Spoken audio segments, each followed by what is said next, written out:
काय म्हणतोय पोळ दादा? व्यवस्थित? ग्रेट. आज घरचे येऊन गेले ना? बरोबर. ते मला ते विचारत तब्येत कशी आहे, म्हटलं बघा आता आमचा पट्ट्या ठणठणीत झालाय. तर आज सगळ्यात पहिले तुम्हाला सगळ्यांना स्वातंत्र्य दिनाच्या हार्दिक शुभेच्छा. प्रत्येक आजच्या दिवशीच भारताला स्वातंत्र्य मिळालं होतं. स्वातंत्र्याचं काय महत्त्वाचं असतं हे आपल्या सगळ्यांना जास्त प्रमाणात जाणवत असेल की स्वातंत्र्य काय आहे, फ्रीडम काय आहे. पण ते फ्रीडमचं महत्त्व तोपर्यंत आहे जोपर्यंत ते आपल्याला मिळत नाही. बऱ्याचदा आता आपण जे काही आजूबाजूच्या जीवनामध्ये ज्या काही गोष्टी घटनाक्रम वगैरे सगळ्या गोष्टी बघतो त्याच्यामध्ये त्या स्वातंत्र्याचं महत्त्व तितकं आहे का नाही आहे हे विचार करण्या इतपत परिस्थिती तयार झालेली आहे. आता जस्ट आम्ही खाली ऑफिसमध्ये बसलेलं असताना एक चौकशीसाठी काही लोक आले होते. तर त्यांनी विचारलं आम्हाला की बाबा काय उपचाराची पद्धती आहे किंवा कसं काय तुम्ही ट्रीटमेंटमध्ये एखाद्या माणसाला ट्रीट करता, म्हणजे नेमकं काय करता, तो त्याच्यातनं बाहेर पडतो म्हणजे नेमकं काय होतं वगैरे वगैरे. तर त्यावेळेला ते मला असं म्हणले की तो आमचा जो माणूस आहे, मुलगा आहे, तो वयाने 20 वर्षाचा आहे आणि तो मल्टी ॲडिक्ट आहे. तो मल्टी ॲडिक्ट आहे आणि तो सगळ्या गोष्टीमध्ये अडकलाय. त्याला त्याच्यातनं बाहेर पडता येत नाही. तर एका अर्थी बघायला गेलं तर ते सुद्धा पारतंत्रच आहे. जो माणूस आपल्या इच्छेनुसार, आपल्या कुटुंबाच्या इच्छेनुसार काही गोष्टी करता येत नाहीत, त्यावेळेला तो एका विशिष्ट प्रकारच्या अडचणींमध्ये, एका पिंजऱ्यामध्ये तो अडकलेलाच आहे ना. एका अर्थी जो व्यसनांच्या पिंजऱ्यामध्ये अडकलेला आहे. आज आपण जेव्हा इथे केंद्रामध्ये जेव्हा दाखल आहोत, कुठल्याही प्रकारचं व्यसन करत नाही आहोत, त्यावेळेला त्या पिंजऱ्यातनं तुम्ही बाहेर आहात. पण आता ज्या ठिकाणी आहात तर त्या ठिकाणी आपल्याला अशा कुठल्याही डिपेंडन्सी शिवाय आपण जगू शकतोय हे समजवण्याचं एक महत्त्व आहे. बरोबर आहे ना? आपले सांगोले साहेब आहेत. सांगोले साहेबांना घ्यायला मी गेलो होतो. तर घ्यायला गेलेलो असताना त्यांचं म्हणजे खरं तो माणूस एवढा शांत माणूस आहे, कधीच कोणाच्या वाईट विचारांमध्ये नाही, काही नाही, काही नाही. पण त्या व्यसनाच्या विचारांमध्ये अडकलेला असताना तो इतका त्या परिस्थितीमध्ये अडकतो की तो माणूस म्हणून किंवा एक नॉर्मल व्यक्ती म्हणून वाटतच नाही. आता तो इतका शांतपणे बसलेला आहे, मी जे काही बोलतोय ते ऐकतोय आणि त्याचे विचार या सगळ्या गोष्टी आहेत. सो हे आपल्या सगळ्यांमध्ये आहे. हा आपल्या सगळ्यांमधला एक भाग आहे की आपण मूळ चांगली व्यक्तिमत्व आहोत. आपण इतरांना त्रास देणारे, इतरांचा छळ करणारे अशा प्रकारचे व्यक्ती नाही आहोत. पण त्या व्यसनाच्या माध्यमात गेल्यानंतर, त्या पर्टिक्युलर गोष्टीमध्ये अडकल्यानंतर आपल्या हातून, आपल्या स्वभावामधनं, आपल्या विचारांमधनं, आपल्या वर्तनांमधनं अशा काही गोष्टी घडतात ज्याच्यामुळे इतरांना त्रास होतो. आणि आपल्याला ही गोष्ट समजतच नाहीत की तो फक्त इतरांना त्रास होत नाहीये, तर मलाही त्रास होतोय. म्हणजे आपल्याला वैयक्तिकरित्याही त्रास होतोय. आपली शारीरिक अवस्था कुठच्या कुठे चालली आहे, आपली मानसिक अवस्था कुठच्या कुठे चालली आहे, आपली कौटुंबिक अवस्था कुठल्या कुठे चालली आहे, आपली आर्थिक अवस्था कुठल्या कुठे चालली आहे, समाजात आपल्या कुटुंबाची अवस्था कुठच्या कुठे चालली आहे, या पाचही फॅक्टर्समध्ये आपल्याला प्रॉब्लेम होतो. एखाद्या व्यसनाधीन व्यक्तीच्या कुटुंबामध्ये जर विचारलं आपण की बाबा तुम्हाला नेमका कशाचा प्रॉब्लेम झालेला आहे, तर कोणी असं तुम्हाला सांगणार नाही की फक्त आमचं आर्थिक नुकसान झालेलं आहे, आमचं फक्त कौटुंबिक नुकसान झालेलं आहे, आमचं फक्त शारीरिक नुकसान झालेलं आहे. या पाचही फॅक्टरमध्ये आपल्याला त्रास होतो. जेव्हा आपण या सगळ्या व्यसनाच्या आहारी जेव्हा जातो त्यावेळेला कौटुंबिक, शारीरिक, मानसिक, आर्थिक आणि सामाजिक हे 5 फॅक्टर असे फॅक्टर्स आहेत ज्या फॅक्टर्सवर प्रभाव पडलेला आहे. आता आपल्याला या सगळ्या फॅक्टर्समध्ये आपण जेव्हा अडकलेलो आहोत, या सगळ्या व्यसनाच्या चक्रामध्ये जेव्हा अडकलेलो आहोत आणि आपल्याला स्वतंत्र व्हायचंय, प्रत्येकाला बाहेर पडायचंय, तर आपल्याला प्रत्येकाला या 5ही फॅक्टर्सवर काम करावं लागणार आहे. कौटुंबिक अवस्था आपल्या हातामध्ये आहे, शारीरिक अवस्था आपल्या हातामध्ये आहे, मानसिक अवस्था आपल्या हातामध्ये आहे, आर्थिक अवस्था आपल्या हातामध्ये आहे, सामाजिक अवस्था आपल्या हातामध्ये नाहीये. समाजाने आपल्याकडे कशा प्रकारे बघावं, लोकांनी आपल्याकडे कशा प्रकारे बघावं, हे बदलण्यासाठी आपल्याला ढोल वाजवायची गरज नाहीये. आपल्याला लोकांपुढे म्हणजे लोकांना वारंवार जाऊन सांगण्याची गरज नाही. ते आपल्या वर्तनातनं ती तयार झालेली जी इमेज आहे त्या इमेजवर आधारित ते लोक विचार करतायत. मध्यंतरीच्या काळामध्ये आमच्याकडे एक पेशंट होता. त्या पेशंटला जवळपास आम्ही सगळ्यांना जवळपास 3 महिन्याचा कोर्स आहे, 3 महिन्याचा कोर्स आहे असं सांगतो. प्रत्येकाला 3 महिन्याचा कोर्स आहे. त्याचे घरचे 4 महिने झाले. 4 महिन्यानंतरही त्यांना तो कॉन्फिडन्स येईना की हा बदललाय. 5 महिने झाले. तर हा कॉन्फिडन्स तुमच्यामध्ये येईल, फॅमिलीमध्ये हा कॉन्फिडन्स येईल, हे वर्तनातनं दिसायला पाहिजे ना, हे वागण्यामधनं दिसायला पाहिजे. जेव्हा केव्हा फॅमिली मेंबर तुम्हाला भेटायला येतात त्यावेळेला जर आपला हेका पहिल्यासारखाच असेल आणि हा व्यक्ती काही बदललेला नाही, हा तसाच आहे, जसा होता तसाच आहे, असं जर चित्र त्यांच्या पुढे गेलं तर साहजिकच त्याला अजून काही दिवस समजण्यासाठी लागणार आहेत, असा समज प्रत्येकाचा होणार आहे. त्यामुळे प्रॅक्टिकली तुम्हाला फॅमिली मेंबरनी उचललेलं पाऊल हे योग्य आहे की नाही याविषयी तुमचे जे गैरसमज आहेत ते क्लिअर आउट करणं गरजेचं आहे. आपल्यापैकी बऱ्याच लोकांना वाटतं की कुटुंबियांनी ही घेतलेली ऍक्शन चुकीची आहे, कुटुंबियांनी अशा पद्धतीने वागायला नको पाहिजे होतं, मला न सांगता व्यसनमुक्ती केंद्रात दाखल करायला नको पाहिजे होतं, मला इतके दिवसांसाठी ठेवायला नको पाहिजे होतं. पण ही ऍक्शन नाहीये. आपण ह्या गोष्टीकडे ऍज अ ऍक्शन म्हणून बघतोय, म्हणून हा प्रॉब्लेम आहे. ही ऍक्शन नाहीये, ही रिॲक्शन आहे. ऍक्शन आपण दाखवलेली आहे आपल्या कुटुंबामध्ये, ज्याचं कधी ना कधीतरी रिॲक्शन येणार होती. म्हणजे तो एक नॅचरल सायंटिफिक लॉ आहे. Every action has reaction. म्हणजे तुम्ही जितक्या जास्त जोरामध्ये एखाद्या गोष्टीला प्रेस कराल तितक्याच दुप्पट वेगाने ती वस्तू बाउन्स होते. ठीक आहे. सो अल्टिमेटली तुम्ही जितकं त्या प्रेशर टॅक्टिक्स आपल्या कुटुंबियांवर, आपल्या परिस्थितीवर वापरण्याचा प्रयत्न जो करताय तो आज ना उद्या कधी ना कधीतरी तो बाउन्स बॅक होणार आहे. त्यामुळे आत्ताचा परिस्थितीचा काळ हा आपण नेमका कशा प्रकारे काढणार आहोत, आपल्याला भविष्यात काय करायचंय या गोष्टींवर जास्त फोकस असला पाहिजे. दुसरी गोष्ट म्हणजे मी जे 5 फॅक्टर जे सांगितले, हे 5 फॅक्टर्स मध्ये 4 फॅक्टरवर आपण जर व्यवस्थित काम केलं तर चौथा फॅक्टर तुम्हाला ऑटोमॅटिकली एक्सेप्ट करणार आहे. कारण शारीरिकरित्या तुम्ही व्यवस्थित आहात, मानसिकरित्या तुम्ही स्टेबल आहात, आर्थिकदृष्ट्या हळूहळू तुम्ही रिकव्हर होत चाललेले आहात, या कौटुंबिकरित्या तुमच्या कुटुंबामध्ये एक छान खेळीमेळीचं वातावरण आहे. इट मीन्स समाजाला सुद्धा तुम्हाला एक्सेप्ट करावं लागेलच. त्यासाठी ही गोष्ट पटवून देण्यासाठी आपल्याकडे वारंवार इथे येणारे जे लोक आहेत, जे व्यसनमुक्त झालेले आहेत, ज्या लोकांनी या प्रवासातनं गेलेले आहेत, त्या लोकांनी वारंवार तुमच्या पुढे आपले अनुभव शेअर केले असतील. त्या अनुभवातनं ते काय सांगतात की पूर्वीच्या काळी माझ्या हातून या घटना घडल्या, पूर्वी माझ्याकडनं असं असं व्हायचं, पूर्वी माझ्याकडनं असं असं व्हायचं, पण आता सगळं व्यवस्थित आहे. तर आता सगळं व्यवस्थित आहे यासाठी ते कुठल्या बाबाकडे गेले नाहीत, आता सगळं व्यवस्थित आहे यासाठी कुठल्या मंदिरात गेले नाहीत, आता सगळं व्यवस्थित आहे म्हणून कुठल्या गोळ्या औषधं त्यांनी खाल्ल्या नाही. त्यांना ही गोष्ट समजली की माझे हे 5 फॅक्टर्स जे आहेत या 5 फॅक्टर्सवर आधारित माझं जीवन आहे. हे 5 फॅक्टर जे आहेत तेच माझं भविष्य ठरवणार आहेत. हे 5 फॅक्टर जे आहेत त्याच्यावरच माझी समाजात ओळख ठरणार आहे. माझी शारीरिक अवस्था कशी आहे, माझी मानसिक अवस्था कशी आहे, मी कुटुंबात कसा वागतो, माझी आर्थिक परिस्थिती कशी आहे आणि माझी समाजात काय ओळख आहे, याच्यावरच आधारित माझ्या सगळ्या गोष्टी होणार आहेत. याच्यापैकी कुठलाही एक फॅक्टर घ्या आणि लक्षात घ्या की बाबा कौटुंबिक अवस्थेमध्ये तुम्ही बाकीचे 4ही फॅक्टर काही प्रॉब्लेम नाहीये, पण एका कौटुंबिक अवस्थेमध्ये तुमचा प्रॉब्लेम चालू आहे, वाद चालू आहे, कंटिन्युअसली क्लेश चालू आहे, कंटिन्युअसली वादविवाद चालू आहे, भांडणं चालू आहेत. तुम्ही शांतपणे चांगल्या भविष्याची कल्पना तरी करू शकता का अशा वातावरणात? नाही करू शकत. तुम्हाला कौटुंबिक वातावरण हे हेल्दी ठेवावंच लागेल जर तुम्हाला तुमचं भविष्य सिक्युअर करायचंय. आर्थिक अवस्थेमध्ये अजून एक फॅक्टर घेऊ. आर्थिक अवस्थेमध्ये आपण सतत एका टेन्स वातावरणामध्ये आहोत.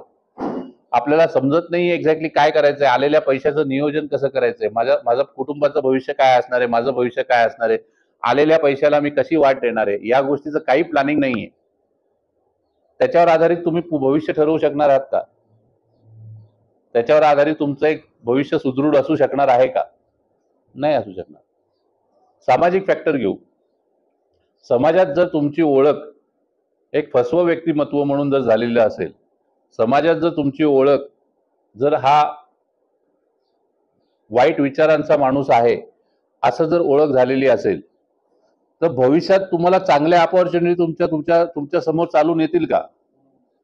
समाजच म्हणेल की हा भंगार माणूस आहे, आणि तुमच्या पुढे चांगल्या अपॉर्च्युनिटी आल्या जरी तरी तुमच्या त्या पर्टिक्युलर स्वभावामुळे काही दिवसातच ती अपॉर्च्युनिटी सुद्धा निघून जाईल. सो अल्टिमेटली याचा अर्थ असा झाला की म्हणजे मी हे फक्त व्यसनाधीन व्यक्तींसाठी बोलतोय अशातला भाग नाही बरं का. नॉर्मल माणसाला या 5 फॅक्टरवर काम करावं लागतं, तेव्हा तो एक ओळख बनवण्याच्या दृष्टीने, स्वतःच्या व्यक्तिमत्वाच्या दृष्टीने दाखवायला एखादा माणूस खूप छान छान वागेल, पण त्याच्या मनात जर ते वेगळं काही चित्र असेल आणि त्या पद्धतीने जर तो वागत असेल, तर समाज जी गोष्ट लक्षात घेतं, मला लाख वाटेल की मी समोरच्या माणसाला टोपी टाकली, मला लाख वाटेल की माझी थाप पचली, पण बाकीचे बसलेले 20-22 लोकांनी आहेत, त्या लोकांनीही आपापसात एक मनात एक इमेज बनवली ना की यार त्या माणसाने फसवलं राव याला, हे की नाही. जेव्हा केव्हा त्या माणसाला पुन्हा कधी अपॉर्च्युनिटीची जेव्हा वेळ येईल, त्यावेळेला तुमच्याकडनं रेकमेंडेशन केलं जाईल का की हा ह्याला ही संधी द्या, असं रेकमेंडेशन होईल का? नाही होणार. कारण का तुम्हाला माहिती आहे की बाबा या माणसाचं व्यक्तिमत्व फसवं आहे. हीच गोष्ट फ्लिप करून स्वतःकडे बघा.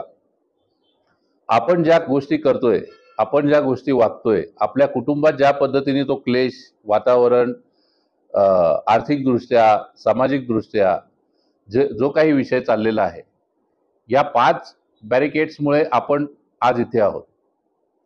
ज्या दिवशी आपण ह्या सगळ्या गोष्टींवर एकाच वेळेला काम करायला सुरुवात करू, त्यावेळेला आपल्या लक्षात येईल. ठीक आहे, हळूहळू तुम्हाला स्टेप बाय स्टेप जायचंय. पहिले 3 गोष्टी तुम्हाला मी देतो. पहिले 3 गोष्टी, बाकीच्या जे उरलेल्या 2 गोष्टी आहेत ते बाहेर पडल्यानंतर बघूया. पहिलं स्वतःचं शारीरिक स्वास्थ्य व्यवस्थित करण्याचा प्रयत्न करा. हळूहळू मानसिक स्वास्थ्य व्यवस्थित करण्याचा प्रयत्न करा. जे काही निगेटिव्ह थॉट्स आहेत त्या निगेटिव्ह थॉट्सना एलिमिनेट करण्याचा प्रयत्न करा. माझ्या जीवनात काही ना काहीतरी मला पॉझिटिव्ह करायचंय, मला काही ना काहीतरी आयुष्यामध्ये बनवून दाखवायचंय, अशा प्रकारचे एक विचार डोक्यामध्ये आणा. तिसरा फॅक्टर म्हणजे कौटुंबिक फॅक्टर. कुटुंबियांविषयी कुठल्याही प्रकारचा आकस न बाळगता ते जेव्हा केव्हा तुम्हाला भेटायला येतील त्यावेळेला एक हेल्दी डिस्कशन असलं पाहिजे. 3 प्रकारचे डिस्कशन असतात: वाद, संवाद आणि सुसंवाद. वाद म्हणजे काय? माझा एक मुद्दा आहे, तुझा एक मुद्दा आहे, आणि आपण दोघेही त्या मुद्द्यावर वाद करतोय. संवाद याला म्हणतात की तुझा काय पॉइंट आहे तोही मी समजून घेतोय, माझा काय पॉइंट आहे तो समोरचा व्यक्ती समजून घेतोय. आणि सुसंवादाचा अर्थ असा की आपण दोघंही जे चर्चा करतोय ते एका सोल्युशनसाठी चर्चा करतोय. तर कुटुंबामध्ये जी काही चर्चा होईल ती वाद आणि संवाद होऊन उपयोग नाहीये, तो सुसंवाद झाला पाहिजे. त्याच्यामध्ये एक काही ना काहीतरी सोल्युशन काढण्याच्या संदर्भातच विषय असला पाहिजे. आता सुसंवाद करत असताना आपण तर म्हणतो की बाबा मी चांगला वागणार आहे, पण घरचेच विश्वास ठेवत नाही, त्याला काय करणार? घरचेच विश्वास ठेवत नाही, त्याला काय करणार?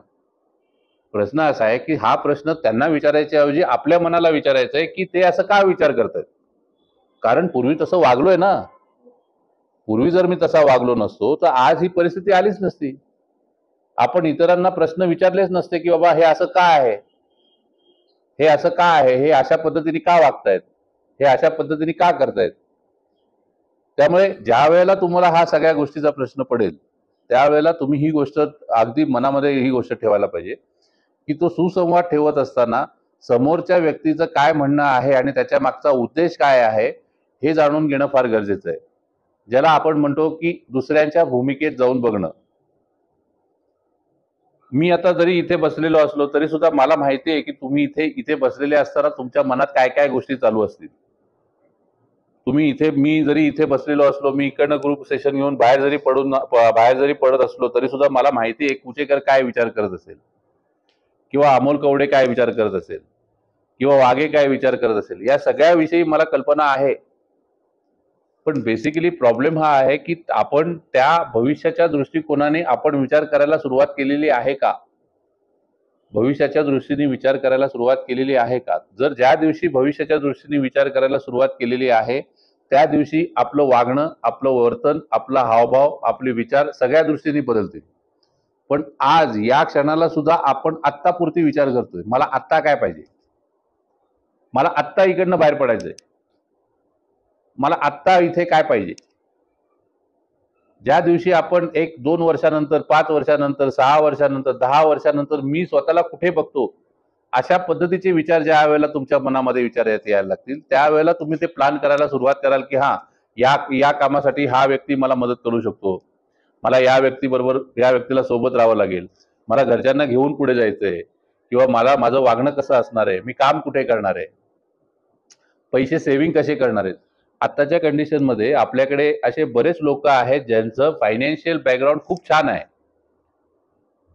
काही काही लोकांचं तर बॅकग्राऊंड असं आहे की लाख लाख रुपये महिन्याला कमवत आहेत. पण त्या लोकांनाही हे समजत नाही. ते लोक बोलताना हीच गोष्ट बोलतात की मला डिप्रेशन आहे, टेन्शन आहे, मला अमकं आहे, तमकं आहे, याव आहे, त्याव आहे, सगळं आहे. बरं, मी माझ्या उभ्या जीवनामध्ये अशाही लोकांना बघितलेलं आहे जे जे जे त्यांचं पूर्ण कुटुंब 8-10 हजार रुपयात चालवतात महिनाभर. 8-10 हजार रुपये महिनाभर काम करून 8-10 हजार रुपयामध्ये ते कुटुंब चालवतात. मग जर लाख रुपयेवाला सुखी नाहीये तर तो 10 हजार रुपयेवाला सुखी असेल का? पण तो आहे. का आहे? कारण का त्याने त्याची मानसिकता, कौटुंबिक अवस्था, शारीरिक अवस्था, सामाजिक अवस्था या सगळ्या गोष्टींवर त्याने व्यवस्थितरित्या मॅनेज केलेलं आहे. आपल्याला लाखाच्या ऐवजी 2 लाख रुपये जरी दिले तरी सुद्धा आपण नाही ते व्यवस्थितरित्या मॅनेज केलं तर आपल्याला नैराश्य येणारच आहे. त्यामुळे फायनान्शियल फॅक्टर हा एका सर्टन स्टेजपर्यंत तुम्हाला मदत करू शकतो. पण जेव्हा व्यक्तिमत्वाचा विषय असतो, सामाजिक दृष्ट्या आपली ओळख असण्याचा जो प्रश्न असतो, त्यासाठी या सगळ्या दृष्टीने मदत करणं, सगळ्या दृष्टीने विचार करणं गरजेचं आहे. आज तुम्ही जे काही सगळे लोक बसलेले आहात, त्या लोकांना आपल्याला आयुष्यामध्ये काही ना काहीतरी करून दाखवायचं आहे, ही उमेद तुमच्याकडे आहे. म्हणून मला तुम्हाला ही गोष्ट सांगायची की तुमच्यापैकी कोणीही व्यक्ती मला इथे परत पेशंट म्हणून नकोय. तुमच्यापैकी कुठलाही व्यक्ती मला इथे परत एकदा ढेपाळला म्हणून मला इथे नकोय. का नकोय? कारण मुळात म्हणजे तुमची खरी जागा तुमच्या कुटुंबात आहे ना. तुम्ही तुमच्या कुटुंबात काय करताय, काय नाही करताय, या सगळ्या गोष्टीच्या बाबतीत तुमचं महत्व आहे ना. ठीक आहे, तुमची चुका झाल्यानंतर तुम्ही त्या चुका सुधारण्यासाठी इथे आलात, एक चांगलं कम्युनिकेशन केलं, तुम्हाला योग्य ते मार्गदर्शन मिळालं, तुम्ही त्याच्यातनं बाहेर पडण्याचा एक रस्ता मिळाला. हे सगळं करत असताना तुम्हाला जर आजच्या तारखेला त्याच्यातनं बाहेर पडण्याची संधी मिळाली तर ती संधी घ्यायची सोडून आपण पूर्वीच्याच गोष्टी जर परत करायला लागलो तर आज माझ्याकडे तुम्ही नाही आलात, हरकत नाही, दुसऱ्या कुठल्या तरी सेंटरला जाल. अजून बरं, त्याच्यानंतर हा एंड आहे का? व्यसनमुक्ती केंद्र हा एंड आहे का? त्याच्यानंतर अजून फार वाईट अवस्था आहे हो पुढे. तर म्हणून माझी इच्छा अशी आहे की तुम्ही इथे परत कधीही पेशंट म्हणून येऊ नका, मित्र म्हणून या, माझ्याशी भेटायला या, माझ्याशी बोलायला या.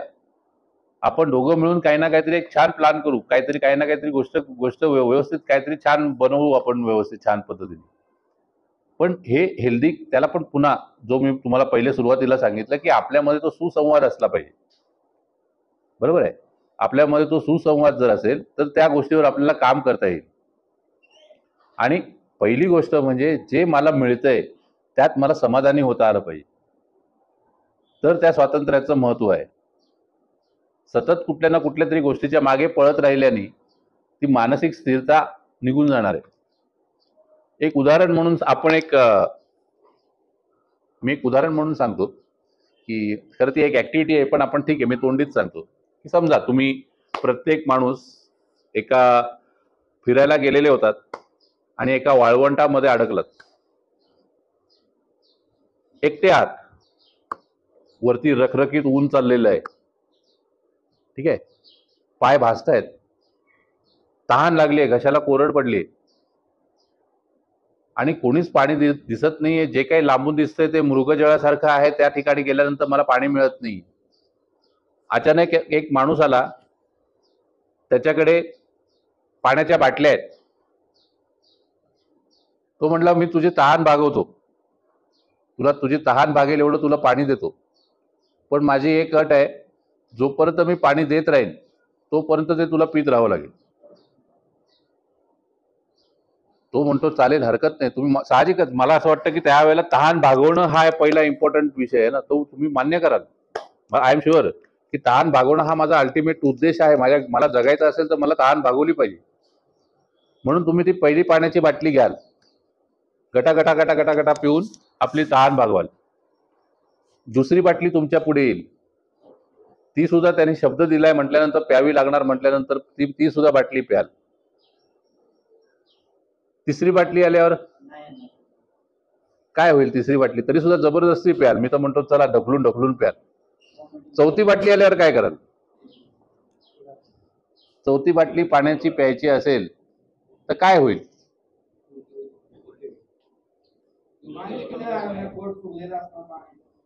एक तर तहान भागलेली आहे, पाण्याचं प्रमाण शरीरात खूप जास्त झालेलं आहे, एक तर उलटी होईल, आजारी पडण्याची लक्षणं होतील, काही ना काहीतरी गोष्टी होतील.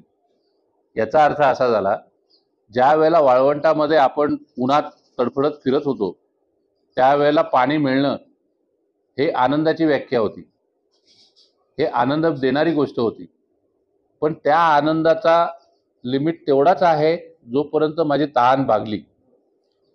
त्याच्यानंतर ते परत येणारं पाणी मला आनंद देत नव्हतं, मला त्रास देत होतं. बरोबर ना?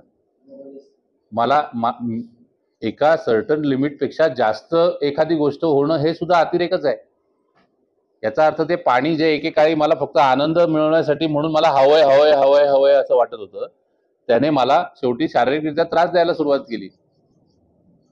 सो तुम्ही जे आयुष्यामध्ये तुम्ही जे काही करण्यासाठी मागे पळताय आणि ते मिळवण्यासाठी ज्या गोष्टीमध्ये तुम्ही आनंद मिळवण्यासाठी रोज खिशामधले 500 रुपये 1000 रुपये खर्च करून रोज एक बाटली विकत घेताय, त्याच्यातनं तुम्हाला एका सर्टन स्टेज पर्यंत आनंद मिळेल, पण त्याच्यानंतर काय होणार आहे?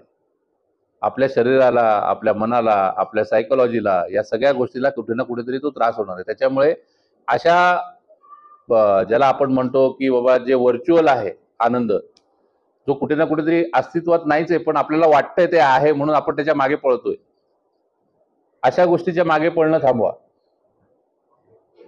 तुम्हाला त्या गोष्टीवर लक्ष द्यायला लागेल ज्या गोष्टीमध्ये खरा आनंद आहे. माणुसकी म्हणजे आपण माणुसकी म्हणून जर विचार करतोय तर जर दया कोणावर करायची असेल तर ते आपल्या लोकांवर करा ना यार. जे आजही आपल्या पाठीशी उभे आहेत त्या लोकांवर करा. As simple as that.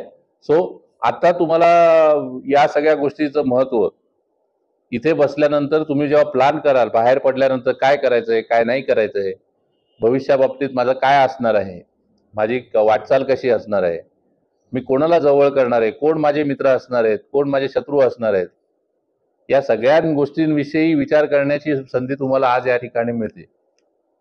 तर त्या गोष्टीचा विचार करा. भविष्यात काय करायचंय काय नाही करायचं. इकडे आयुष्यभरासाठी कोणी आलेला नाही.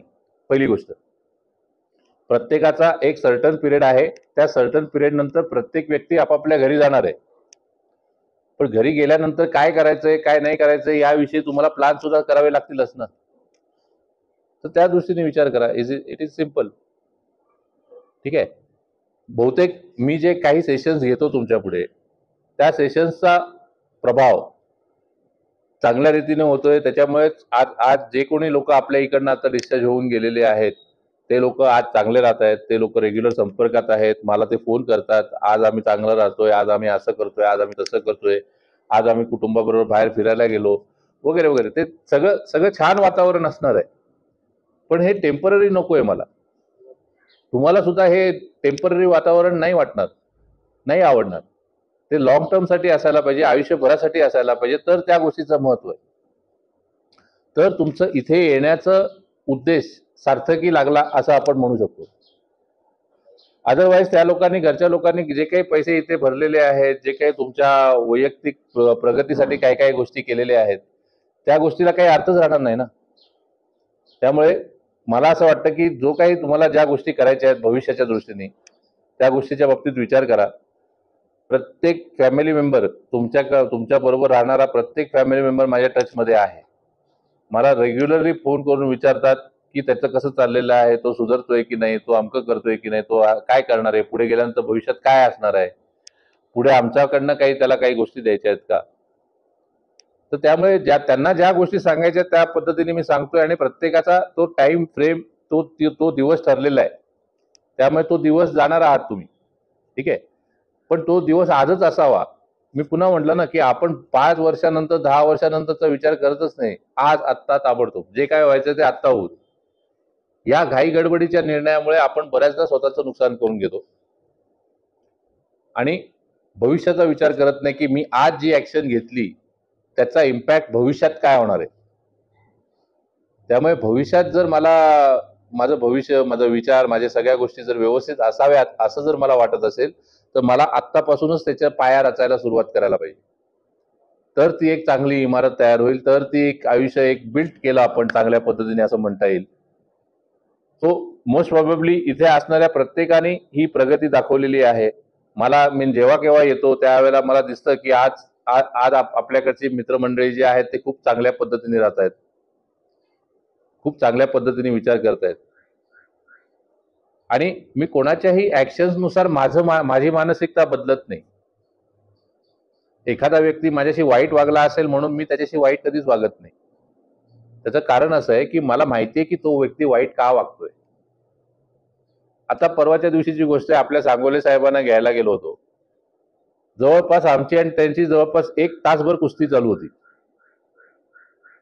मी त्याला सांगतोय की बाबा मी तुमचा मित्र म्हणून तुमच्या बळकडे आलेलो आहे, तुम्हाला समजवण्यासाठी आलेलो आहे, थांबा जरा, शांत राहा.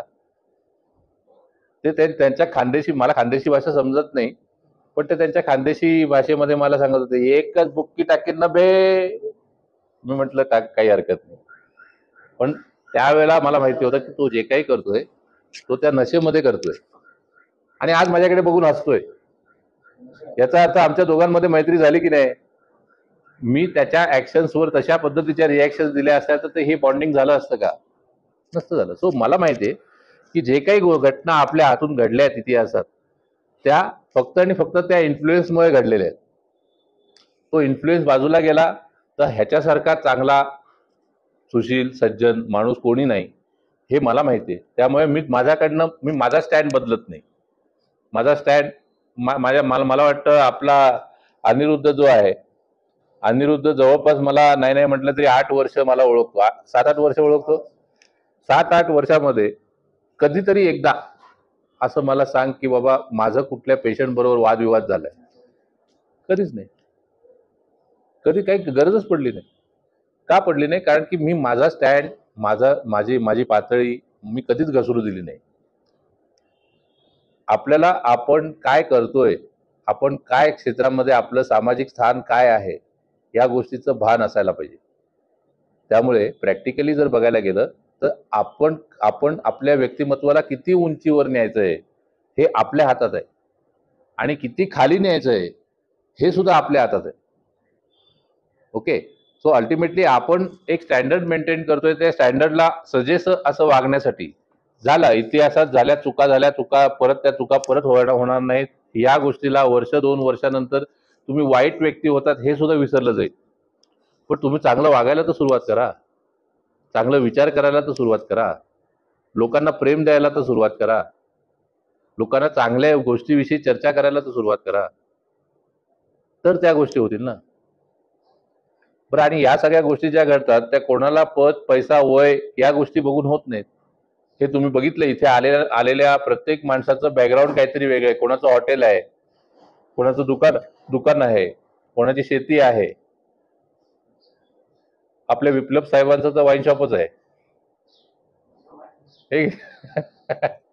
पण तरी सुद्धा माझं म्हणणं काय आहे की ठीक आहे, हरकत नाही, तुम्ही ज्या काही गोष्टी करताय लाईफमध्ये, आपल्या कादर पावसकरचं त्यांच्या बोटी आहेत वाळू काढणाऱ्या, सो प्रत्येकाच्या आयुष्यामध्ये काही ना काहीतरी गोष्टी आहेत ना, आहेत की नाही? सो अल्टिमेटली अशी काही गोष्ट आहे का की बाबा मला वाईटच वागावं लागणार आहे? असं काही नाही.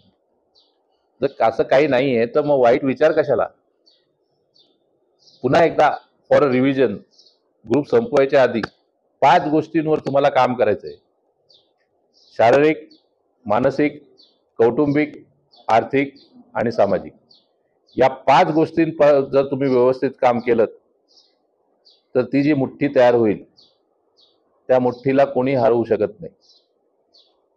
कारण या 5ही गोष्टींमध्ये जर आपण सक्षम असू तर आपल्याला कोणीही हरवू शकत नाही. त्यामुळे तुम्ही प्रत्येकाने त्या गोष्टीवर काम करा, त्या गोष्टीवर विचार करा. भविष्यात गेल्यानंतर पुन्हा कधीही अशी वाईट वेळ आपल्यावर यावी असं वागू नका. हेच आजच्या स्वातंत्र्य दिनाच्या निमित्त तुम्हाला मी मार्गदर्शन करेन. प्रार्थना घेऊन आजचा आपला हा सेशन संपवूया. जी परिस्थिती आम्ही बदलू शकत नाही, जी स्वीकारण्यास मनाची प्रसन्नता आम्हाला देते. जी परिस्थिती आम्ही बदलू शकतो, ते बदलण्याचे धैर्य आम्हाला आणि अशा परिस्थितीत